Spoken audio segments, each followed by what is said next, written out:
네, 이 시간 우리 아는 공동체에게 주시는 말씀을 보겠습니다. 아는 공동체에 주시는 말씀은 신명기 34장 1절로 8절까지 말씀입니다. 이 말씀을 우리 다 같이 합독하도록 하겠습니다. 모세가 모압 평지에서 느보산에 올라가 여리고 맞은편 비스가 산꼭대기에 이르매 여호와께서 길르앗 온 땅을 반까지 보이시고 또 온 납달리와 에브라임과 므낫세의 땅과 서해까지의 유다 온 땅과 네겝과 종려나무의 성읍 여리고 골짜기 평지를 소알까지 보이시고 여호와께서 그에게 이르시되 이는 내가 아브라함과 이삭과 야곱에게 맹세하여 그의 후손에게 주리라 한 땅이라. 내가 내 눈으로 보게 하였거니와 너는 그리로 건너가지 못하리라 하시매 이에 여호와의 종 모세가 여호와의 말씀대로 모압 땅에서 죽어 벳부올 맞은편 모압 땅에 있는 골짜기에 장사되었고 오늘까지 그의 묻힌 곳을 아는 자가 없느니라. 모세가 죽을 때 나이 120세였으나 그의 눈이 흐리지 아니하였고 기력이 쇠하지 아니하였더라. 이스라엘 자손이 모압 평지에서 모세를 위하여 애곡하는 기간이 끝나도록 모세를 위하여 30일을 애곡하니라. 아멘. 사랑하는 여러분, 여러분들은 어떤 일이든 끝맺음을 잘 하시나요? 우리가 무슨 일을 할 때 시작도 중요하지만 끝맺음을 잘하는 일도 중요합니다. 용두삼기라는 말이 있습니다. 시작은 용의 머리처럼 웅장하나 끝은 뱀의 꼬리처럼 빈약하기 그지없다라고 하는 뜻입니다. 또 용을 그려놓고 눈동자를 안 찍었다라는 말도 있습니다. 99% 전력을 다해 그린 용이라 하더라도 마지막 눈동자에 점을 찍지 않으면 전체가 죽어버린다라고 하는 뜻입니다. 이처럼 우리가 무슨 일을 하든 시작도 중요하지만 끝맺음을 잘하는 일도 중요합니다. 세계에서 오래된 건축물 중 하나로 체코 프라하에 있는 성 비투스 대성당을 뽑을 수 있습니다. 이 성당은 불타바 강 너머에서 보일 만큼 웅장한 크기를 자랑하며 프라하를 대표하는 건축물로 평가를 받고 있습니다. 전체 길이가 124m이고 너비가 60m이며 높이가 33m의 성 비투스 대성당은 프라하 성 안에서 가장 화려한 장태를 뽐냅니다.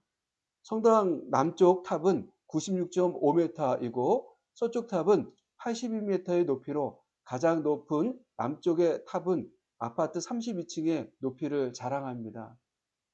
성 비투스 성당은 같은 자리에 3번 건축되었는데 지금의 모습은 10세기 카를 4세가 고딕 양식으로 새로 짓기 시작하면서 갖추어진 것입니다.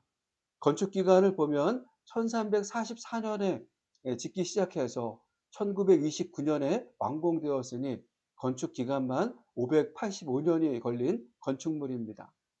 성 비투스 대성당이 프라하를 대표하는 건축물이 될 수 있었던 이유를 생각해 보면 성 내부의 화려함과 외부의 크기의 웅장함 때문이기도 하겠지만 건물을 짓기 시작하고 586년의 세월이 흘렀지만 완공되었기 때문이라고 생각합니다. 만약 성 비투스 대성당을 짓기 시작했는데 완공되지 못했다면 이 프라하를 대표하는 건축물이라고 불릴 수 있었을까요? 성 비투스 대성당이 프라하를 대표하는 건축물이 될 수 있었던 것은 어떻게 보면 끝맺음을 잘했기 때문이라고 생각합니다. 우리 삶의 매 순간이 건물을 짓는 일과 마찬가지라고 생각합니다. 건물을 짓기 시작하면 끝을 맺어야 하듯이 우리 삶의 매 순간도 끝을 잘 맺어야 합니다. 시작은 용의 머리처럼 웅장하게 시작했는데 끝이 뱀의 꼬리처럼 빈약하게 끝내서는 안 됩니다. 오늘 살펴볼 모세의 마지막 모습이 성 비투스 성당의 모습과 같았습니다. 인생의 마지막을 잘 끝맺고 있기 때문입니다. 그를 평가하는 마지막 평가의 말씀을 보십시오. 10절서부터 12절까지의 말씀입니다.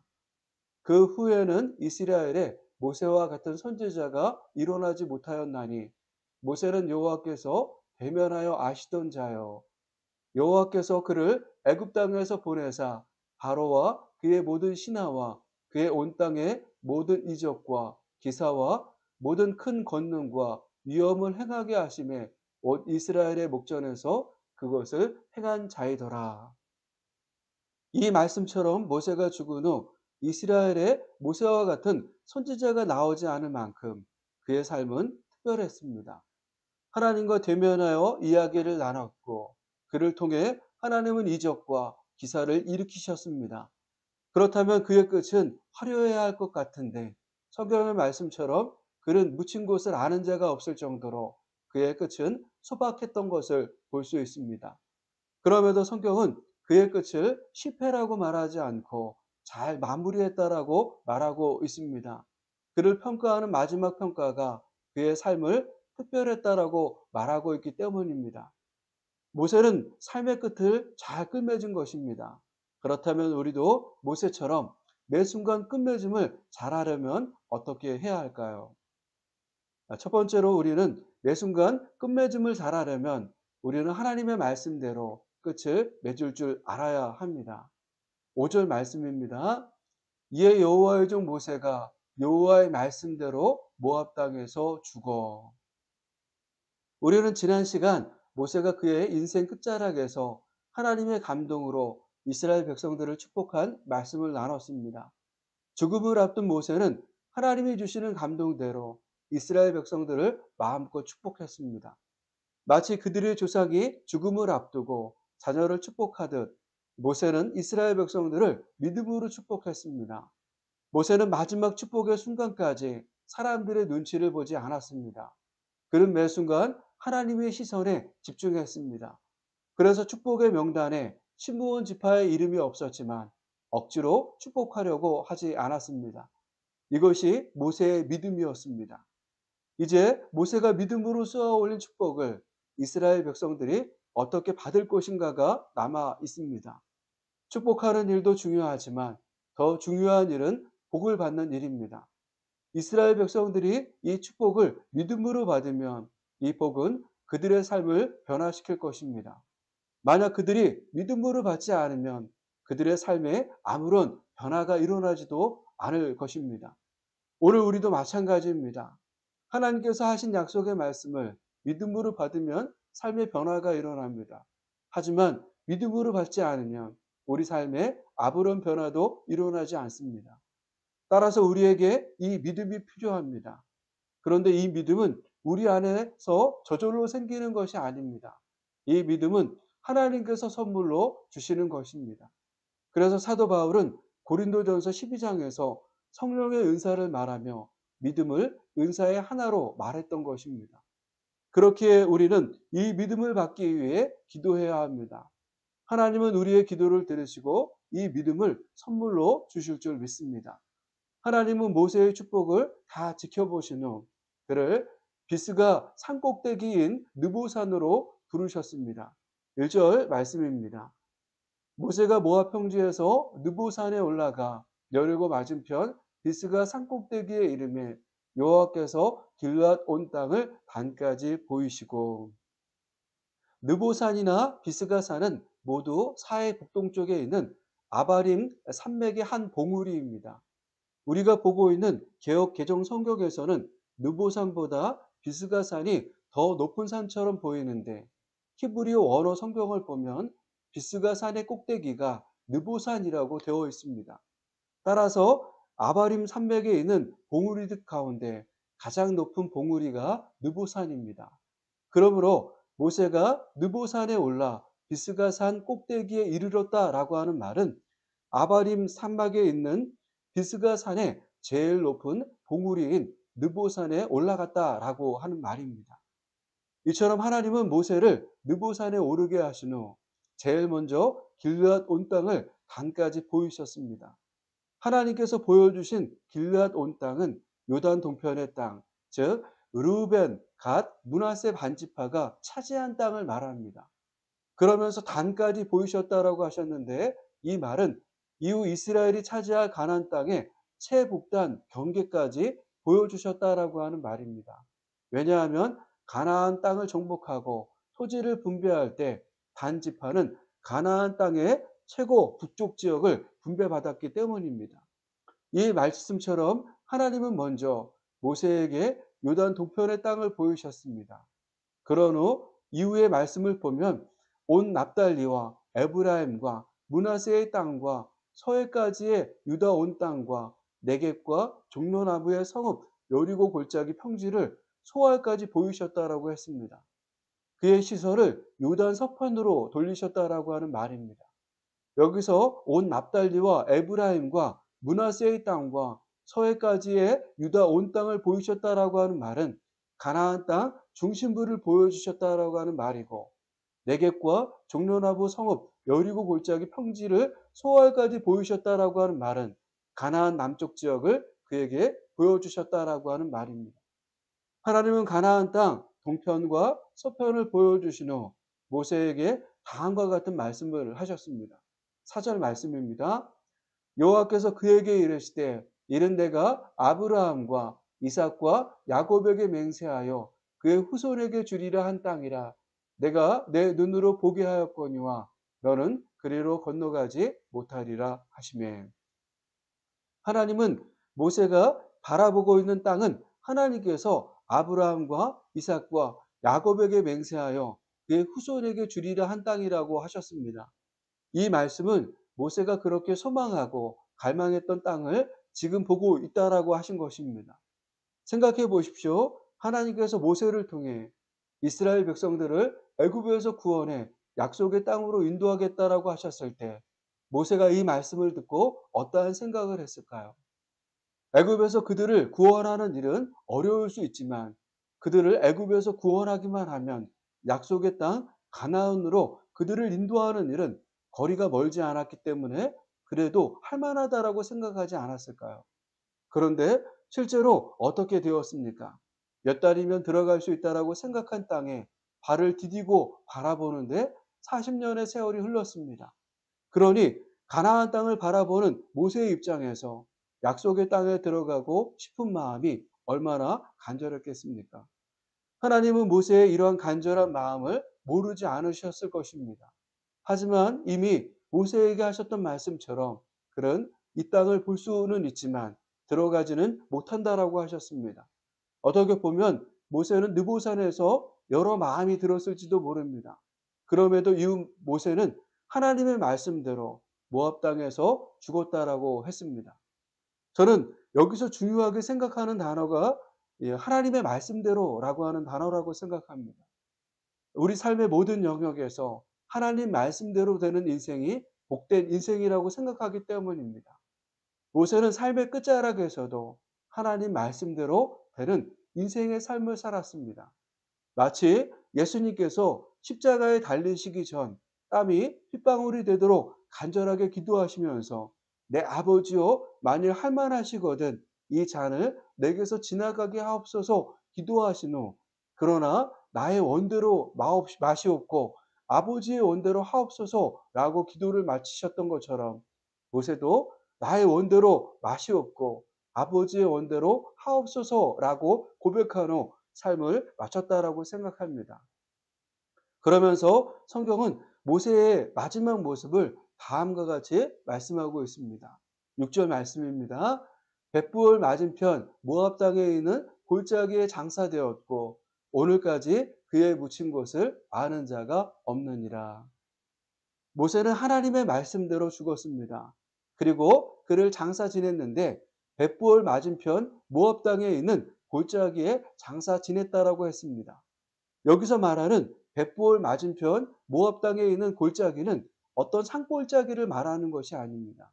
벳부을 맞은편 골짜기는 이스라엘 백성들이 요단 동편을 점령한 후 거주했던 거주지였습니다. 신명기 3장 29절의 말씀을 보겠습니다. 그때 우리가 벳부을 맞은편 골짜기에 거주하였느니라. 모세는 느보산에서 가나안 동편과 서편을 바라본 후 산에서 내려와 그들이 거주했던 벳부을 맞은편 골짜기에서 이스라엘 백성들이 지켜보는 가운데 평범한 죽음을 맞이한 것입니다.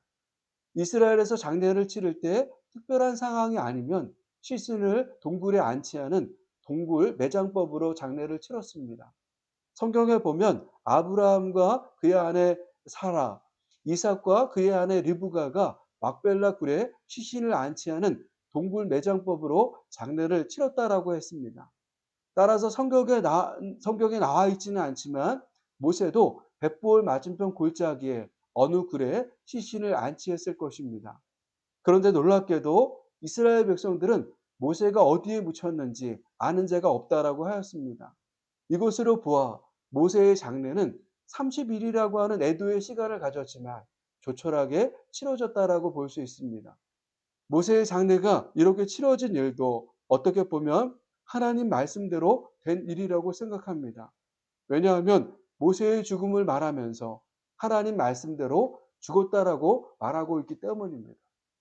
이처럼 모세의 삶을 한마디로 말한다면 하나님 말씀대로의 삶이라고 말할 수 있습니다.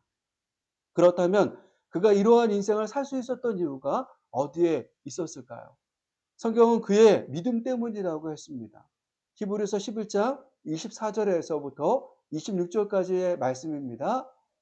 믿음으로 모세는 장성하여 바로의 공주의 아들이라 칭함 받기를 거절하고 도리어 하나님의 백성과 함께 고난 받기를 잠시 죄악의 낙을 누리는 것보다 더 좋아하고 그의 그리스도를 위하여 받는 수모를 애굽의 모든 보화보다 더 큰 재물로 여겼으니 이는 상 주심을 바라봄이라.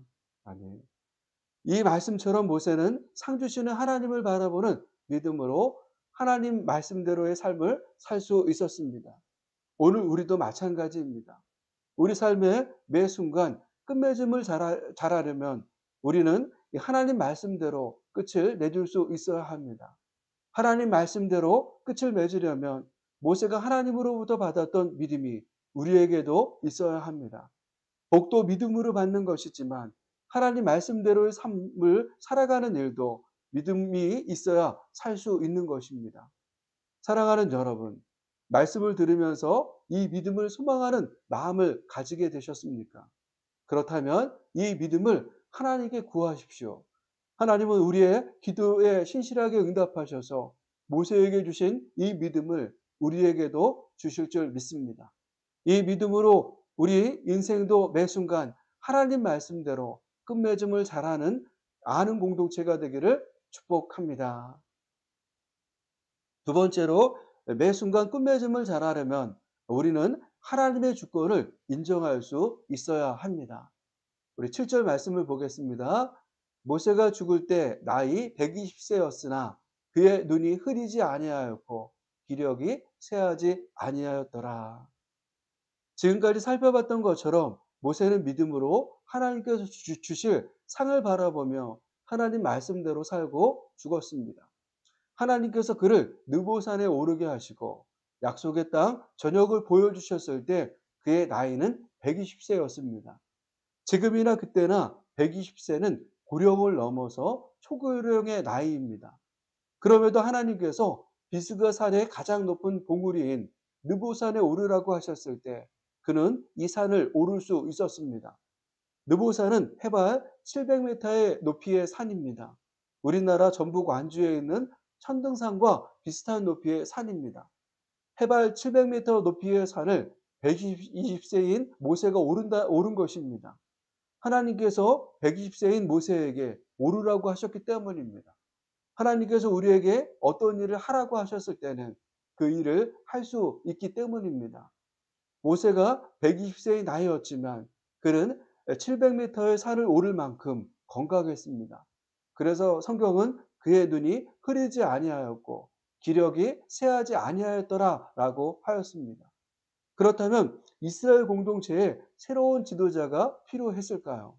제가 생각하기에는 새로운 지도자가 필요하지 않다고 생각합니다.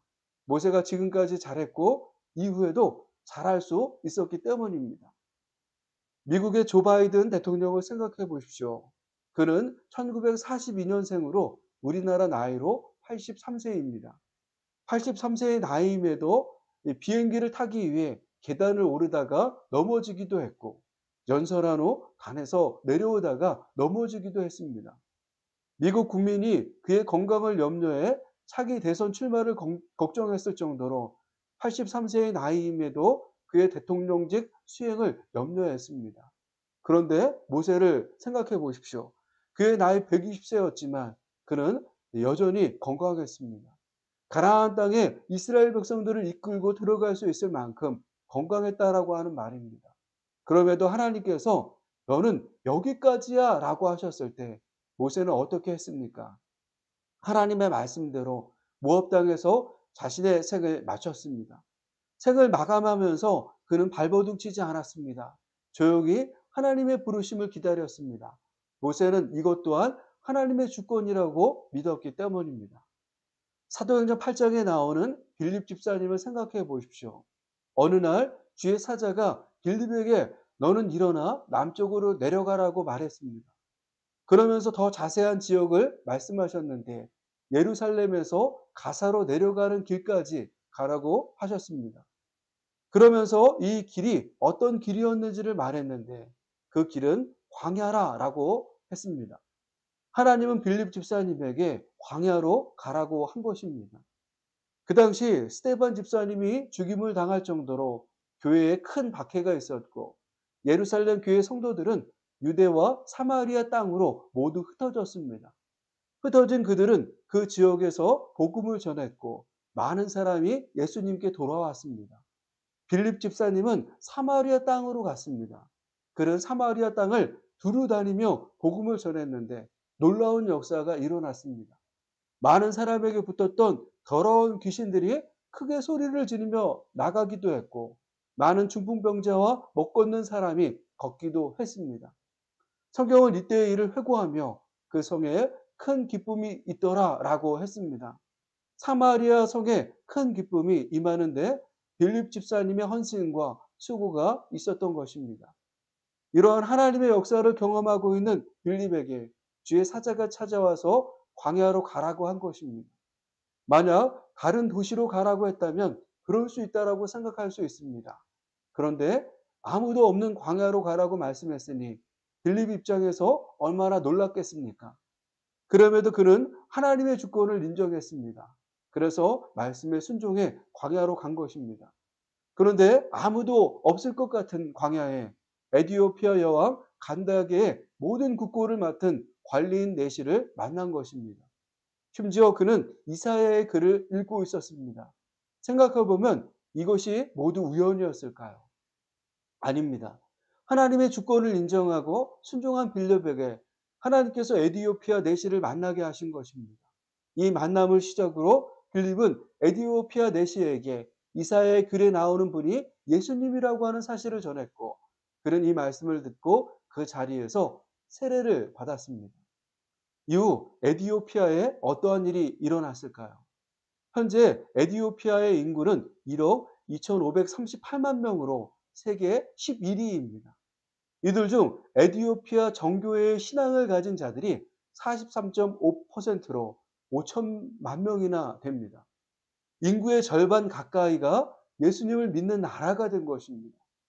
빌립이 하나님의 주권을 인정하고 달려간 광야에서 에디오피아 내시 한 명에게 복음을 전하고 세례를 베풀었는데 이후 인구 절반이 예수님을 믿는 나라가 된 것입니다.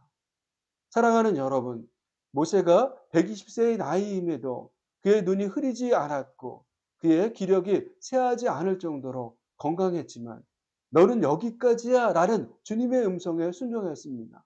빌립도 사마리아 땅에서 놀라운 역사를 경험하고 있을 때 광야로 가라는 주님의 음성에 순종했습니다. 모세나 빌립은 매 순간 하나님의 주권을 인정한 것입니다.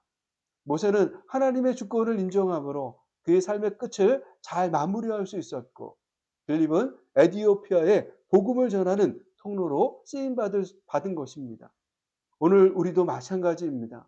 매 순간 끝맺음을 잘하려면 모세와 빌립처럼 우리도 하나님의 주권을 인정해야 합니다. 주권이 무엇입니까? 하나님의 주인 되심을 말하는 것입니다. 우리 인생은 내가 주인이 아닙니다. 하나님이 주인이십니다. 우리 인생의 주인이 어떠한 말씀을 하시던 우리는 이 말씀에 순종해야 합니다. 하나님은 오늘도 이 주권을 인정하고 순종하는 자를 찾고 계십니다. 2025년 우리 아는 공동체가 하나님이 찾으시는 공동체가 되기를 축복합니다.